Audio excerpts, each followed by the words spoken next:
Hey guys! So, you want to know the secret to getting really good looking photos from PaperPlugg?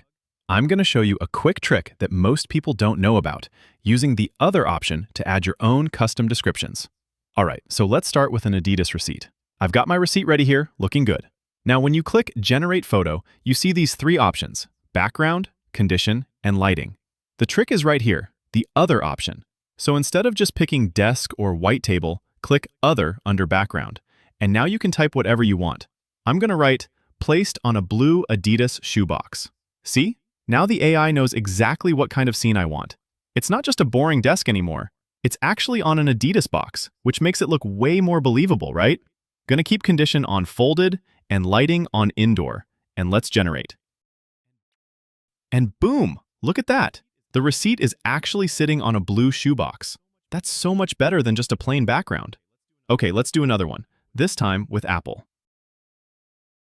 So I've got my Apple receipt here, open up the photo generator, and again, click Other for the background. Now for Apple, I'm going to type next to a AirPods Pro 2 box. Because if you bought AirPods, it makes total sense to have the receipt next to the actual box you just bought, right? Makes it look super authentic. And there we go. The receipt is next to an AirPods Pro box. Looks like someone just unboxed their new AirPods and took a quick photo. That's the vibe you want. So here's the thing. The other option is super powerful. You can describe any scene you want. If it's Nike shoes, put it on a Nike shoebox. If it's a Gucci bag, put it next to the Gucci dust bag. Got a Moncler jacket? Put it next to the jacket.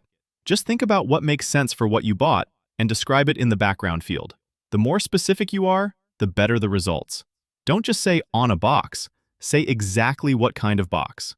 Alright, that's it for today. Try it out yourself and let me know in the comments what creative backgrounds you come up with. Drop a like if this helped, and I'll see you in the next one. Peace.